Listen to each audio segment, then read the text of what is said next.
Hey, welcome to Foreigner in the Philippines. Well, we recently had a very sad goodbye to make, and that, as you know, was Baby Faith. Baby Faith was our name for her. Her name was actually Faith, and we started helping, and Baby Faith became her nickname for us and for most of you too. She was a little girl that had what my mother would have called water on the brain, in which the encephalitis, I think it could be called, and she suffered a little at the end, but she hung on so that she could. We all felt this, all the family felt this, that she hung on so that she could say goodbye to her father. Now, here's the thing, as one of our subscribers, we've had many wishes, offers of condolences, which just shows, one of our subscribers said, in terms of life years, human life years, it's true that she didn't stay for long, but in actual fact she touched the lives of many people.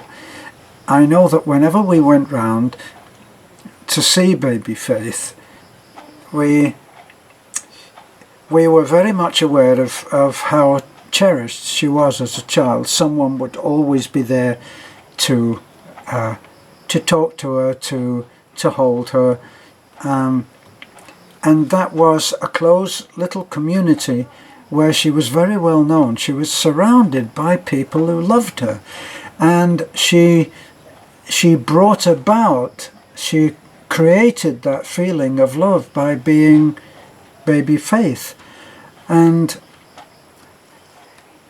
it's doubtful that she ever would have survived, because she had other complications as well in the limbs. It's just doubtful that she ever could have survived, but she survived long enough to make an impact on people, and this is something that I've always read about children who don't stay long. They have a major impact. They are usually much braver than the rest of us. You see little boys and girls, and they're suffering from, say, leukemia. That seems to be a child cancer that comes about, and you see them there, and the thing that sticks out is that they are incredibly brave, and they inspire the rest of us by shaming us in a way, and motivating us to be much braver about what is really comparatively very minor challenges in our lives. Here we are feeling very sorry for ourselves, and then we see a child that even as a child knows that she's going to die. Now that's a sobering thing to realize, and Baby Faith certainly touched everybody's life, and she will be missed. The family towards the end actually came to terms, before anybody else did, I think, that the baby was going to die, and they knew this, and they were not in a hurry to go out and try fruitless treatments that could only be of great discomfort to Faith. The doctor, on the last call that they had, said that Faith just wasn't strong enough to take another operation. Whether you know this or not, it wasn't something that I knew, but they have what they call a shunt, which they put into I think, in the back of the head, and they actually make an incision or drill into the skull, into the bone, and so that the fluid cannot continue to build up. That's the hope. It works or it doesn't. And in Faith's case, it was not working, and it should have been fixed, but she couldn't. She couldn't have survived it. So the family made a very tough decision, and that was to not go ahead and do that. It was what the surgeon had advised anyway, but a lot of people would have gone ahead and, against all odds, they would have pursued it. And that's such a personal decision that no one else can judge.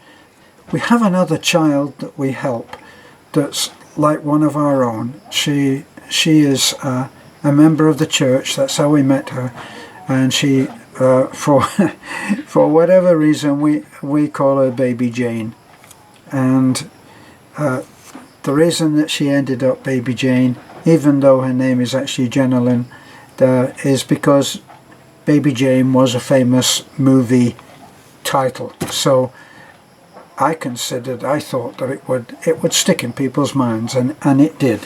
Well, Baby Jane, we've now taken Baby Jane to hospital, I think, 3 times with broken legs. She has a disease called osteogenesis imperfecta, and cut short into layman's terms, it pretty well means brittle bones, and those bones will break very easily. The last time that and this was very recently, in fact Baby Jane is in a cast right now for a broken left leg, I think it was. We took her to the hospital, and the surgeon now has set her leg twice. One surgeon who was very good to us and charged a much reduced rate. That was the last one. The one before that was a much more complicated. It was much more complicated. The brake had to be supported right up to and under, up to below the rib cage, and down to halfway on the thigh for the other, and then all the way down to the floor, down to the toe for the other. So that was a much more complicated one, and that was before. And I got to stop the dog from barking.